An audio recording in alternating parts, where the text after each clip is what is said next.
Hi everybody. This particular video is about the a little bit more detailed about the blue team. So the blue team, in a nutshell, is able to identify, detect, and respond to almost any threat that the organization faces, from a insider or outsider-based attack. They handle all security-related issues around breaches, compromises, access control failures. So anything that can throw a security-based alert that needs to be investigated is handled by this team. In most cases, they operate 24/7, and this is normally accomplished by having multiple groups in different time zones to cover all bases. Alternate names to this, which you may have heard of before, is CERT, which is Security Incident Response Team, and SOC, which is Security Operations Center. So normally the blue team kind of covers those two core names. So in an organization, you're probably going to see them related as CERT or SOC. But in this particular case, they are also called the blue team as well. Blue is for the defensive side. So why are they needed? So they bring real-time protection to the organization. Like I said before, they're the first line of defense for an internal and external threat. They're able to contain and analyze and mitigate threats to an organization, whether that be new malware that comes out, current malware, detecting malicious executables that have been ran. They also handle the antivirus, what it scans, static analysis on malware as well. And in some cases, depending on the compliance requirements that you have as an organization, a blue team is required. And the customer's SLA, which is service level agreements that the organization and customers sign together for notifications of breaches or having issues patched within a certain amount of days. For high criticality issues, you might be looking at 3 or 2 days to respond and patch things up. So, based on that, it's very important that the blue team is present for those type of situations.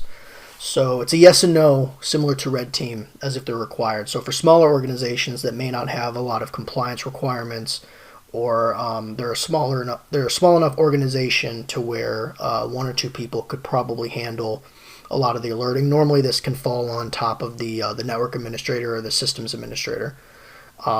Normally, the red teamer in smaller organizations does not handle this, but it's entirely possible that that individual might be responsible for that side of the fence as well. But in larger organizations, it is most definitely required. It's like I said before, there's too many moving parts. It has to be there. There's just too much work in the response side of the house that red team and systems administrators just can't handle. And a lot of the times, a lot of the in-depth stuff that the blue team does is a special skill set, just like red team is. So it's different skill set, and there is overlap. However, in most cases, there is a fine distinction between the two. So the team structure really does vary depending on organization and the size of the organization. Now, what we're looking at here is an average per site. So, as I said in the red team video, there may be a senior manager, a director, a VP, an executive that sits over top of this that might be included under the blue team. However, in most cases, there's normally a single manager per site, 2 to 3 leads per site, 4 to 8 mid-level as well per site, and then the entry level is where things get unique.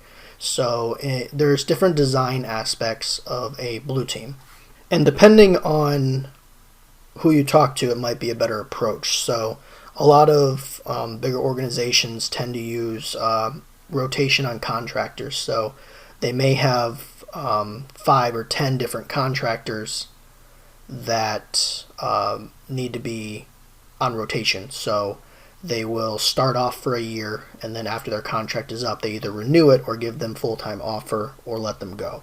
So that allows a rotation of talent to come through, as well as get people the experience to kind of get into the security field that might not have been able to before. This part is important because a lot of these people tend to move up pretty quickly inside the organization. So, and with that skill set, there's even good possibilities that they can move to red team since they work so closely. As we'll talk about later, that red team and blue team do share knowledge pretty frequently through team trainings and role swaps. So we'll talk about that in a later video in the course. But just keep in mind that the blue team is a much larger team with a lot more security analysts in play to kind of handle a lot of the day-to-day activities. Yeah.